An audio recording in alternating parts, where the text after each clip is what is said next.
So, in a hilariously humiliating backfire, anti-ICE protesters gathered outside of Tim Walz's mansion to protest. But here's the kicker.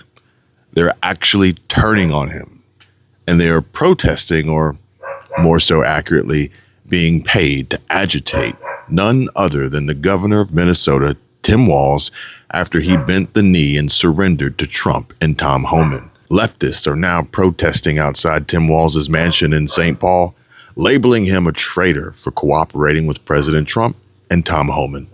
They shout and call him a traitor for cooperating with President Trump and Tom Homan, and it is absolutely, ladies and gentlemen, it's just funny how Tim is now leering why you never bend the knee to the woke mob. Is this the best result that Governor Tim Walz and other elected officials could come up with after meetings behind closed doors with Tom Homan? Shame! Shame!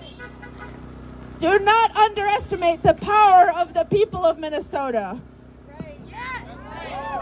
Hit the thumbs up if you want to see Tim Walz get served the harshest of penalties and consequences for his actions, and subscribe to my show. It really does help out a lot. But what we have here is an exclusive interview with one of the angry leftist protesters from outside Tim Walz's mansion. The leftist mob has turned on the governor, who, as you all may recall, said this while on the campaign trail with Kamala Harris. Inflation. Yeah. Let's start with inflation. What do you tell people who wake up, frankly, each morning wondering, how am I going to get by financially? Yeah, I tell them Kamala Harris and I know something about it. It'd be middle-class folks. Our families sit at the table trying to pay the bill. We know. Yeah, tell me about it. He's just such a regular guy, right, folks? Come on. The Tim Walz Executive Mansion has 20 bedrooms and is 16,000 square feet, but picture this happening right now. A furious crowd of angry leftists, the same kind of radical mob we've seen raging in the streets, trying to drive over ICE and DHS Border Patrol agents with their cars or shoot them, has now shown up right outside Minnesota Governor Tim Walz's own home. They're screaming, shouting, chanting at the top of their lungs, blasting bullhorns, waving signs, and causing total chaos, basically turning his private residence into a protest zone. But this isn't some random demonstration. No, these are hardcore anti-ICE activists, the type who normally scream abolish ICE and defend open borders, but now they're turning on Walz himself, accusing him of not doing enough to block federal immigration enforcement and protect undocumented immigrants from the ongoing raids and deportations, which honestly brings to mind this meme here. And I think it may very well qualify to win the day. But like I said, Tim Walz is getting humiliated right now. I mean, it's almost identical to what just went down in New York City at Mayor Zohran Mamdani's official residence, Gracie Mansion, where crowds gathered heckling and protesting over those fresh Epstein file mentions tied to his mother, shouting accusations, demanding answers, and making it personal. That's right, we know about your mom. Now listen, we was with you, Zohran, we voted for you, Zohran, we advocated for you, Zohran, we advocated for you. You ain't getting up, get up in there and lie to us. You lied, Zohran, shame, Zohran. Shame! Shame! Your first lie was CCRB, Zohran. Shame! CCRB had the final say, Zohran. Shame! But the left just eats its own when their leaders don't deliver the extreme protection that they demand. And there's no looking to Islam or Muhammad. There's no warmth of collectivism here, folks. Watch this clip of one of these masked protesters trying to explain themselves. It's incoherent, hypocritical, and honestly pretty telling about how unhinged this whole scene has gotten. What would be your message to Tim Walz right now? I mean, I just wanted him to come on and talk to us. I mean, that's really it. Like, tell us what's going on, at least be a little transparent. We're transparent what we're asking for, so I just think he should be transparent back. And do you feel as if Tim Walz has completely went against the left and the people that got him elected in the first place? That's what it seems like right now. And I mean, but again, we don't know. I think we're just speculating, but it'd be nice to hear from him because it appears that way. Having ICE show up to the government center and arrest 2 people that were meeting with their attorneys yesterday is a completely escalation, in my opinion. And in your opinion, what can he do to mend what has been broken right now to make things right? For me personally, it would just be transparent. Either way, be transparent with us. I think that's what I would look for. I think it's an absolute escalation. So Tim Walz is a coward. He's proven it time and time again. It appears that way. Perhaps the best way to describe the brand ambassador for heavy flow days, tampons, is fraud, treasonist, traitor, a failure, cosplaying as a man, and is no stranger to stealing valor and lying through his teeth. But it's no wonder he dropped out of the gubernatorial race just about a month ago. Now white people won't have to apologize for being white. That's never happened once in my whole damn life. And I think everybody in this room knows what they're doing. So we're here today to say enough of this. We're here today to stand that Minnesota will protect their neighbors. Thank you, press. Stay back tomorrow. Thanks, folks. I'll have more tomorrow. Appreciate it. Thank you. Wow. Thank you, press. Remember, you said you were going to take questions. Why didn't you? Thank you all. We'll be back tomorrow. I love seeing libtards eating libtards, and if they ain't eating their own babies, that is, well, at least according to Roseanne. No, they eat babies. That is not bullshit. It's true. So it's not just the dogs and the cats, not just the pets. It's not just the dogs and the cats. They're full-on vampires. And everybody still thinks I'm crazy, but I'm not crazy. They're full-on vampires. They love the taste of human flesh and they drink human blood. They do it. They say you can't wake people up that are pretending to be asleep, but I pray to God, please wake up even those who are pretending to be asleep with the irrefutable truth of what the worst people on this planet are really up to. They are really up to that. They're doing it. There are so many victims. They're eating donuts. But rumor has it, Walz hasn't provided donuts in over a week. And so now they're pissed. But the leftist mob began getting even more outraged once the National Guard quit handing out free pastries and the NPS started body slamming and arresting paid agitators. Get on the ground! Stay down! You're under arrest! For what? For being a peaceful protester? You're defending Nazis! You guys are all under arrest! All under arrest! Sit down! You're under arrest! And just then, Minneapolis police are now ripping down barricades leftists have set up in the street, finally showing some force against these insurrectionists. These leftist militants need to be reminded they are not in charge here.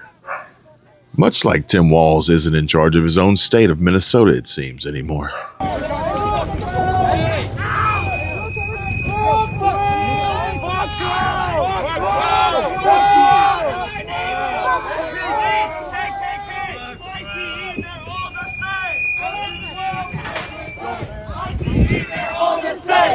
MPD, KKK, ICE, they're all the same. MPD, KKK, ICE, why are you doing all the same? Have a spine, bro. Have a spine. You don't gotta do it. Why are you pretending you gotta do it? Why are you pretending? You're blocking traffic. Hey, you're blocking traffic. You're blocking traffic. What's your problem, bro?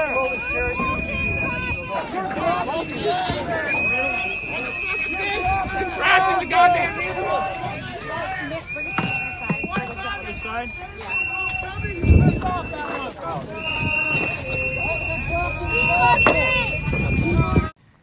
Why don't you show the funeral of Rachel Morin?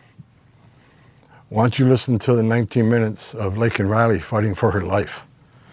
Not that she was, murdered, that for 19 minutes she fought for every breath, fought to survive. How terrified these young women were to be raped and murdered. How about that? How about we educate these children on President Trump making this country safe again? How about we educate the children on the last administration? 500,000 children were smuggled in this country. They lost track of 300,000 of them, and President Trump found 145,000 of them. 145,000 children that the last administration wasn't even looking for. Why don't we talk about the 250,000 Americans died from fentanyl across that open border? Why don't we talk about the record number of known suspected terrorists across that border, or the historic increase in sex trafficking in women and children? Let's talk about that. President Trump's saving lives every day. The border is the most secure we have in the history of this nation. Less women are being raped. Less people are dying making that journey, and this country's safe again. Let's tell that story. This just reminds me of my new favorite four-letter word, and how when the World Health Organization refused to return the U.S. flag to Rubio after President Trump withdrew from the organization. President Trump sent the U.S. Marines to capture the flag, but the WHO claimed they had not approved the U.S.'s withdrawal.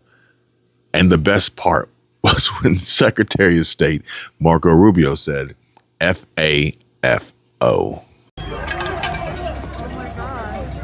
You're kettling! You're kettling!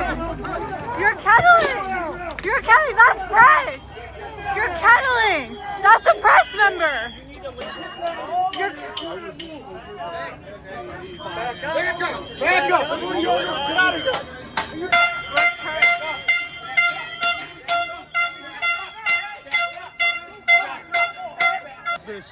They can't push us on any further, so we gotta stay here together. And brutalize people, they're arresting.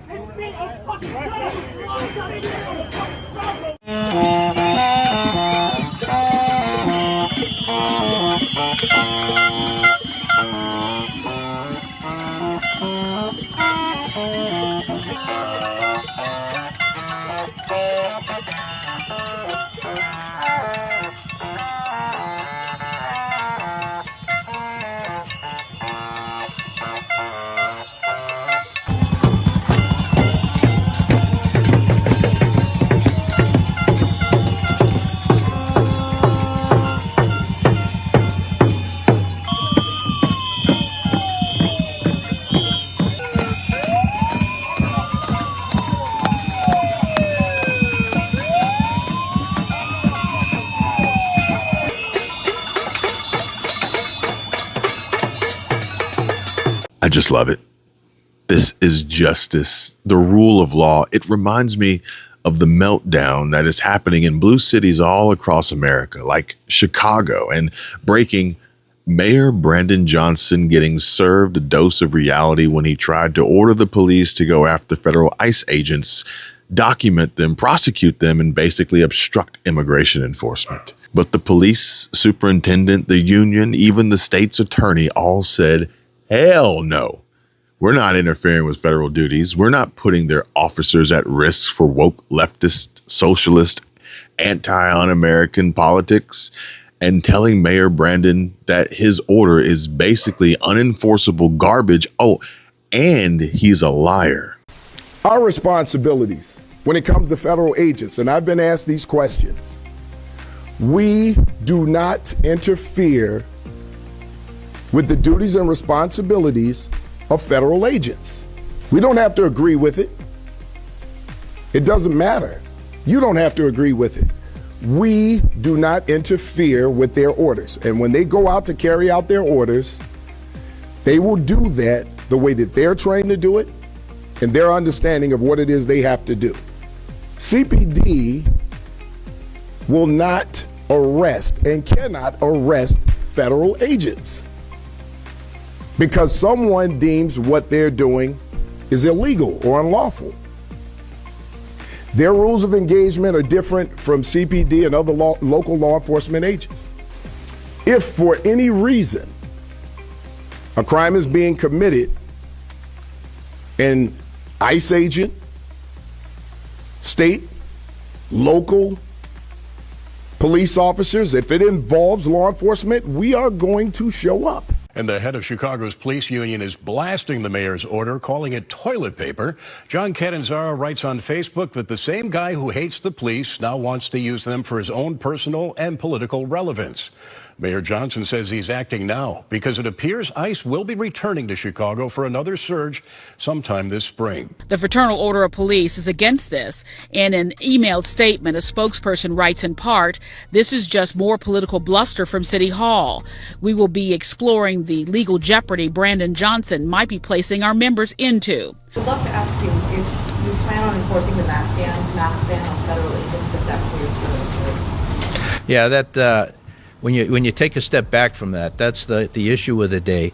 The reality of one armed agency approaching another armed agency to create conflict over something that would be a misdemeanor at best or an infraction, it doesn't make any sense. It's not a good public policy decision, and it wasn't well thought out in my opinion. Mayor Johnson says the federal government needs to be held accountable as Chicago braces for more immigration enforcement this spring. No matter what the vice president or the president says, there's no such thing as absolute immunity in America. In a new executive order signed today called ICE on notice, federal agents could be criminally charged if they violate the local or state law in the future or in the past, like during Operation Midway Blitz. It starts with the Chicago Police Department, who would document evidence, preserve it, and talk with federal supervising officers on scene. Chicago Police would take all of this to the mayor. It will give a directive from my office to ensure that we're collecting evidence, that we're providing medical care on scenes, but also making sure that that evidence is turned over for prosecution. Over the weekend, the mayor said his executive order had the full support of O'Neill Burke, but she posted on social media that was not true. The mayor's team said they had received feedback from Burke's office. Her team says that's also not true. In a statement, the state's attorney's office noted the fracturing relationship between law enforcement and the public in the wake of the Trump administration's immigration crackdown. The office said in part, during this fraught atmosphere, the mayor of Chicago issued an executive order and falsely claimed that the Cook County State's Attorney's Office reviewed and supported his order. The office was not provided with a copy of the executive order until it was released to the public Saturday. It's beautiful to see the men and women in blue standing up for actual law and order instead of radical agendas pushed by the left. While crime surges in Chicago, hundreds of shootings already this year, and the city's drowning in debt, the mayor wants to divert resources to fight the feds instead of protecting citizens and, of course, raising property taxes on all the blacks and then firing the janitors. So you're accounting for these massive pension debts, which the yearly budgets that the city passes doesn't really account for, although they do spend billions to even tread water for the pensions. And you've got borrowing that the city has somewhere around $19 billion. But how does Chicago compare to other cities of its size? So Chicago's interesting because, again, because accounting rules are different. When you compare New York City to Chicago, New York City, by state law, because in the 70s they were so close to bankruptcy, the state law says New York City has to put in the actuarially determined contribution for their pensions. However, Chicago, when you look at their financial reports, they do not include a lot of different, they don't include the school district. New York includes everything. So if Chicago were including the same thing as New York, Chicago would actually be in a much worse shape if the school districts were included. And certainly we cover CPS as a separate body of government. We know their financial struggles are significant. Okay. And tonight, NBC 5 News has learned layoff notices are being sent to Chicago City Hall janitors. 9 of the 21 custodians were told they're out of a job starting next week. Now, the mayor's office blaming the new budget that aldermen approved, but the mayor did not support. Today, one of those janitors laid off, who's worked at City Hall for 20 years, spoke with our political reporter, Marianne Ahern. Marianne. Good evening. All of the janitors work for a third-party contractor. Not only is the worker we spoke to out of a job, he says he will not receive any vacation or severance pay. See, y'all sit here too comfortably, thinking that everything, black people stupid. that we don't understand what's going on, that we're going to vote blue no matter who, and all y'all got to do is use the race card. All y'all got to do is call white supremacy, the white man. But we're in a heavily Democratic city from top to bottom, state and city, all Democrats.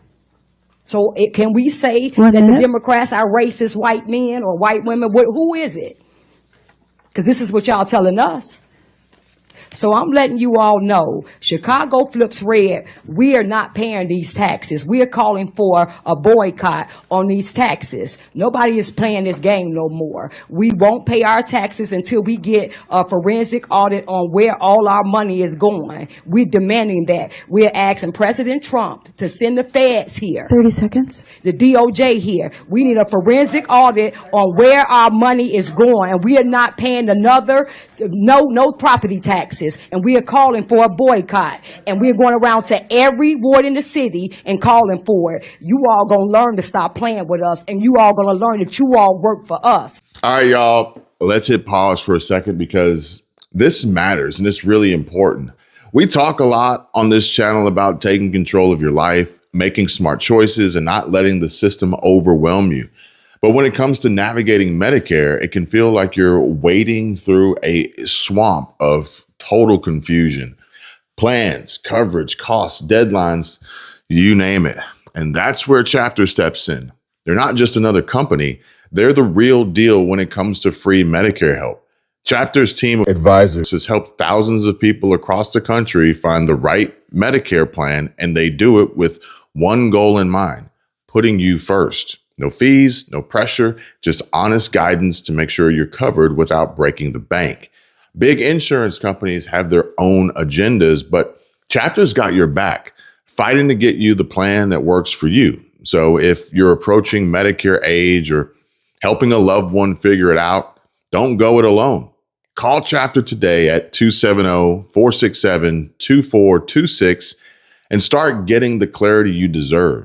Because at the end of the day, protecting your health and your wallet, well, that's not just smart. It's living life on your terms. But the rule of law won out today, ladies and gentlemen. The professionals on the ground just humbled him, and it's a reminder that even in deep blue cities, there's still a line. And when leaders cross it, pushback comes fast. This is what accountability looks like and what the media doesn't want you to see. Oh, and how about up in Boston, where yesterday, Democrat Boston Mayor Michelle Wu signed an executive order banning ICE from operating in the city. But yeah, that wimpy little plea fell on deaf ears as ICE agents literally said, "Hold my beer," as they responded by going to Wu's own neighborhood and arresting a suspected illegal alien. Boston's Roslindale community say the keys were left in the ignition of a car after ICE agents grabbed the driver outside a Family Dollar. These pictures were taken after a nearby business owner says he moved the car out of a lane of traffic on Corinth Street to stop it from getting towed. I think it's kind of sloppy and seems like it just seems like a disorganized, hurried, scary way to operate, to just kind of think about taking somebody. Yeah, sloppy is what Democrats should be used to and is the only way we can really describe the Biden-Harris-Mayorkas border policy. Sloppy, and now MAGA and Trump is cleaning this shit up. Nobody's doing anything. Why do you guys need to do it? Yes or no? We're right here, y'all. Yes or no? Do you stand with ICE? I'm not gonna say it. Silence is compliance. Do you have good view of the tool they're using? And of course, the important thing today is to make sure that students get arrested. Trump's private army, just like ICE. UMN, KKK, MPD, they're all the same. Say your name. El Pueblo, Unido, Amacera vencido. El Pueblo, Unido. Amacera vencido. Pueblo, Unido. I'm being arrested because Rebecca Cunningham would rather lock up students than make the campus safe. Hey! Here at the University of Minnesota, who are afraid to go to class. They're afraid to leave their windows, their curtains open on University Avenue. They're afraid to leave their residence halls. Rebecca Cunningham refuses to even say a statement saying that ICE is not welcome here. She refuses to do the bare minimum. Cowardice. What are y'all demanding? Sanctuary campus now! Sanctuary campus! Sanctuary campus now! A black man! Following orders, huh? Police support ICE on campus. That would be the demonstration. Where are they being taken? Strong men! Police say ICE on These are kids! Step back, please. Thank you. Thank you. Everybody, I'm being arrested because Rebecca Cunningham. Miles, why are you being arrested? Please. Rebecca Cunningham would rather have students arrested than please. make Step this back, place, please. this campus, a safe place for Thank you. international and Thank you. undocumented students. You're here to sit and announce ICE. My name is Miles Martig. I'm a student here. We're under arrest because we were protesting at Morrill Hall. We peacefully locked us. That's right, you're in the wrong and you fucking know it. Bring another one. know it. I am getting arrested because Rebecca Cunningham refuses to make the campus Back up, a please. sanctuary campus. She refuses to protect her students. She refuses to make it a safe place for people to study. She will not protect her students. She does not care. She is helping ICE and would rather have ICE on campus than students safe. Peacefully protesting. What's your name? Bro Wilkins. What's your name? Sanctuary campus now. Protect our students. More arrests are being made for both legal U.S. citizens and illegal non-U.S. citizens. And so you see, if you break the law, you're going to jail. You put the gun on him. What's the reason? What's the reason? 1, 2, 3, tell me. What's the reason? They tried to kill me. They had 8 guns on me. They ran into me. They tried to kill me. Tell me the I need truth. Minnesota to take Tell care the of truth this. right now because I need an incident commander. I'm the citizen I'm requesting. I'm a political representative. I have my campaign. It's a political target. You have a thing. I don't want to lose eyes on him. Can you please use your thing? I would like an incident commander. Can you please call one? Okay, we have 2 officers that are more senior. So why are you guys taking him for? Who is that incident commander? Okay. Who is the incident? Why are you taking him? I'm telling you there's an incident. Okay. Why are you taking him? I haven't seen you guys all the way back there. Yeah, they know they've been So why are you taking him? What's the reason for his arrest? He saw us trying to do our investigation, and there's days that he put targets saying to kill me on Facebook. That's him. And the moment he saw it was me, he tried to hit me with the car. So when did he hit you? I was behind you guys. What do you mean hit you? Are you serious? Are you serious right now? Hit you? Oh yeah. You know, like Renee Good. Pop, pop, pop. But hell yes, a worthy takedown of a serial anti-ICE agitator, Ed who was just been arrested by local police in Minnesota after months of obstructing ICE operations. Finally, these leftist operatives are facing some accountability, but there really need to be many more arrests, though, especially for those out there posting death threats on Facebook. But where is Tim Walz during all of this? He's in hiding, and he won't come out. Holed up inside that mansion of his, or at least for now.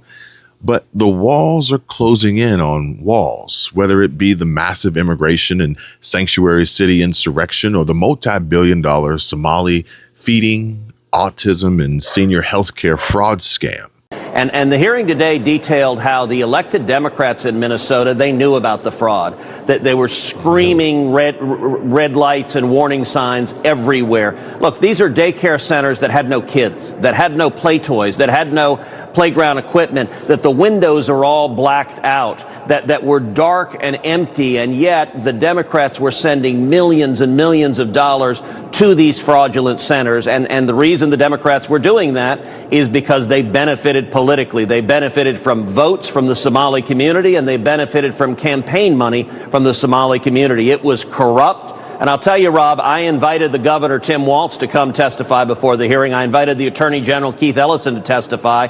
I invited Minneapolis Mayor Jacob Fry to come testify. They all said no. They're all running and hiding because they were complicit in a grotesque abuse of public trust. Auditor published 2 reports about the CCAP fraud. They outlined the fraudulent providers and the alleged movement of millions of dollars in cash out of our state to Somalia, with allegations that the money was going to fund terrorism. Unfortunately, according to multiple whistleblowers, soon after these reports were released, the Criminal Investigation Unit for Child Care Fraud, which had been leading the charge on these prosecutions, was shut down by the Department of Human Services. Rather than conducting criminal investigations of fraud, the Walz administration essentially renamed fraud as overpayment, and then referred any overpayment cases to a new internal overpayment committee, which would decide if they should pursue reimbursement. The DHS staff in this unit were no longer allowed to talk to their counterparts in the Bureau of Criminal Apprehension without prior supervisor approval. Failure to address child care fraud and the decision to stop criminal investigations led directly to the largest COVID fraud scandal in the nation. In March of 2020, Representative Ilhan Omar authored a bill called the Meals Act, which eventually was incorporated into a larger COVID package. This law enabled states to waive the normal eligibility requirements for participating in the National School Lunch Program, eliminating income requirements, site inspections, and expanded distribution methods. Minnesota took full advantage of these waivers and enabled site sponsors like Feeding Our Future, Partners in Quality Care, and Gargar Family Services to bill for hundreds of millions of fake meals for fake children. Just one of these groups, Feeding Our Future, became the largest COVID fraud in state and national history, bilking taxpayers of at least $250 million. To date, there have been 78 indictments and 61 convictions in the Feeding Our Future scandal, with more cases to go on trial this spring. Good afternoon, beautiful people. I need you all to lock in because what you're about to hear is no longer speculation, no longer rumor, and definitely not some internet conspiracy theory. This is coming directly from a state audit in Minnesota, not from activists, not from politicians, but from career auditors whose entire job is to quietly follow the money. And what they found is jaw-dropping. State employees fabricated documents, backdated records, and covered up the mismanagement of hundreds of millions of taxpayer dollars only after auditors showed up asking questions. This is a cover-up. This was definitely the most egregious thing I have seen. Maybe in my whole time working at OLA. After 27 years with the Office of the Legislative Auditor, a statement like that from Judy Randall means something. After past suspicions, she says her most recent audit proved state workers were fabricating documents to cover up mismanagement of taxpayer money. So these documents should exist. They didn't. We asked for them. All of a sudden, they now exist. And in at least one case, it was created wholesale and backdated by 2 years to give the impression that it had always been there and been done on time. So the person blowing the whistle here is Judy Randall, a legislative auditor with 27 years of experience at the Minnesota Office of the Legislative Auditor. She has nearly 3 decades of experience, and her career depends on precision, restraint, and evidence. And she is shocked by what she's seen. She said this was definitely the most egregious thing that I have seen in my entire time working at the Office of the Legislative Auditor. And I believe her. Because this blatant level of fraud is disgusting and, quite frankly, exhausting.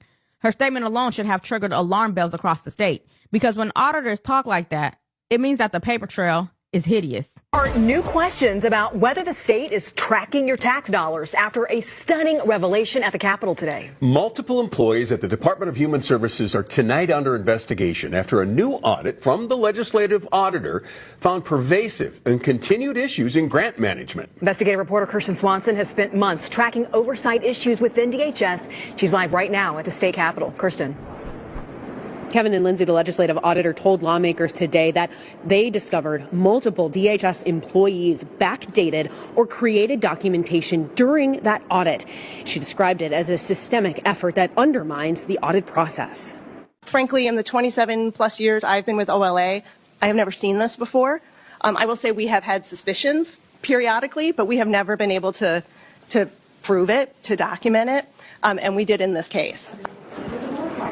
During a nearly 2.5-hour-long hearing today, lawmakers learned the legislative auditor found serious issues with how DHS manages and oversees a multi-million-dollar grant program. This taxpayer money is supposed to go toward prevention and treatment of mental health and substance use disorders, but the audit found multiple instances of inadequate internal controls. Auditors asked the Minnesota Department of Human Services for documents that were supposed to already exist. Documentation showing oversight, site visits, and proof that services were actually provided. At first, DHS said that those documents did not exist. Then magically, poof, after auditors pressed, the documents suddenly appeared. Not only that, auditors determined that at least one document was created from scratch and backdated by 2 years just to make it look legitimate. Think about what has to happen for a document to be backdated. Someone has to know the rule. They have to know the deadline. And they have to know the significance of the date and then decide to falsify history. So let me be very clear. This is not sloppy paperwork, nor disorganization.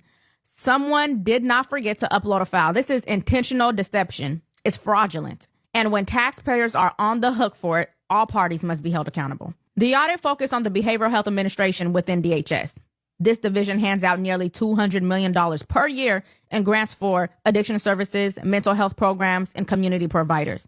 It sounds noble, but what auditors found that DHS failed to conduct required site visits. So when auditors went out to do it themselves, they discovered serious concerns that services were not being provided at all. The OLA audited the Behavioral Health Administration within the Department of Human Services, which issues grants, nearly $200 million of taxpayer money each year, to addiction and mental health service providers. But the audit found BHA was not making sure those providers were doing the work. BHA didn't conduct the site visits. Our auditors went and conducted the site visits that BHA should have done.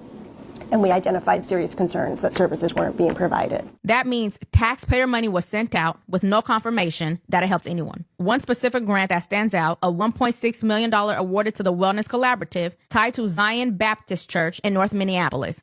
Auditors say that DHS had no documentation proving services were delivered. Let me just say a couple of things quickly, Sean. Number one, Governor Tim Walz. Whatever he says, believe the opposite. I'm sorry, the man learned to lie before he learned to talk. He's just a. I can't help it. You crack me up. Well, he's just a less masculine version of Hillary Clinton. Oh man! Oh my gosh! Number two. Did you go drinking before tonight? Did you have dinner before? Keep going. No, keep going. I don't even drink. I don't even drink. Number two, unless you have a history of disappointing your parents, you know that illegal immigration is illegal. And the Democrats are always telling us, nobody is above the law. Well, how come people who are in our country illegally are above the law? I support enforcing our immigration laws. Now, how you do it matters. It has to be done in accordance with due process and equal protection. The other point, people just need to understand, they have the right to protest, but they don't have the right to protest violently. Violence undermines the morality that they say their movement is built on. Dr. King understood that. Mandela understood that. Interfering with the police, protesting violently is also deep dish stupid. You can get hurt. The truth is, most cops, most ICE officials, they will leave you alone unless you do illegal stuff. And number three, Lindsay was on earlier. Sean, he's right about the sanctuary cities. Senator Thune, I love you like a taco, man. If you're listening right now, let us bring a bill to the floor of the United States Senate to get rid of sanctuary cities. And let's do it along with combating fraud under reconciliation so we don't need Democratic votes. Lindsay is right. It's time. Despite 80% of Americans supporting voter ID requirements, Democrats refuse to work with Republicans to secure elections because they want to make it easy to cheat. Is agreeing to voter ID one of those compromises that you'd support? I don't think that we should underestimate what that could mean. Because in some people's mind, that means, well, you're going to have to Xerox or photocopy your ID to send it in to prove you are who you are. Well, there are a whole lot of people, especially people who live in rural communities, who don't, there's no Kinko's, there's no Office Max near them. People have to understand that when we're talking about voter ID laws, be clear about who you have in mind and what would be required of them to prove who they are. Of course, people have to prove who they are, but not in a way that makes it almost impossible for them to prove who they are. What you just said is one of the most insanely idiotic things I have ever heard. At no point in your rambling, incoherent response were you even close to anything that could be considered a rational thought. Everyone in this room is now dumber for having listened to it. God have mercy on your soul. Republicans want to make it easy to vote, but almost impossible to cheat. No citizen wants their legitimate vote canceled out by a fraudulent vote. Democrats realized illegal immigrants vote for them because they let them in. California and New York no longer require photo ID to vote, and this makes fraud impossible to prove and legalizes fraudulent voting. The same people demanding vaccine passports say no ID is needed to vote. No other nation but ours. And it's not even a debate here. 85% of the country wants voter ID, and the rest have been brainwashed by the Dems who refuse to support it when it makes all the sense in the world. Meanwhile, Democrats like Michelle Obama, Hollywood celebs like Billie Eilish and Trevor Noah, they require you bring government-issued photo ID in order to enter their political rallies and shows, as their party openly and vehemently campaigns against voter ID. Hypocrites. Democrats fighting for no ID to vote is insane, considering their voter base has implemented the opposite. Somalia's electoral authorities have started issuing voter ID cards across Mogadishu as the capital prepares for its first direct municipal council elections in decades under a one-person, one-vote system. Printing at the Somali Independent Election Committee headquarters operates around the clock in 2 8-hour shifts, producing an estimated 30,000 to 40,000 cards daily. You literally can't make this up. But Somalia just implemented a new program issuing voter ID cards to every voter. This is to ensure every voter can only vote once. An ID is mandatory for voting, but Ilhan Omar and Democrats reject ID for voting in America. Somalia, a war-torn third world country, has implemented voter ID. Just think about that for a second. Ilhan Omar claims voter ID laws are voter suppression. Meanwhile, her home country of Somalia recently implemented a one-person, one-vote system. The system requires a voter ID card.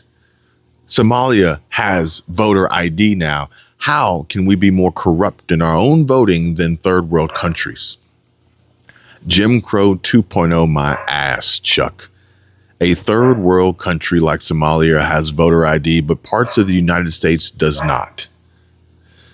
We must demand Congress to pass the Save America Act. Even primates, apes, and gorillas should be able to see how dumb this idea is. But I digress. And as I had mentioned earlier on in the show, Tim Walz is on the run, or at least in hiding, holed up, and he's afraid to come out.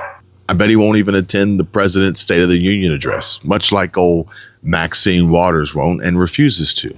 Ahead to the State of the Union that's coming up later this month, I know in the past you have chosen not to attend Trump's speeches. Do you plan to be there this time? Oh, no.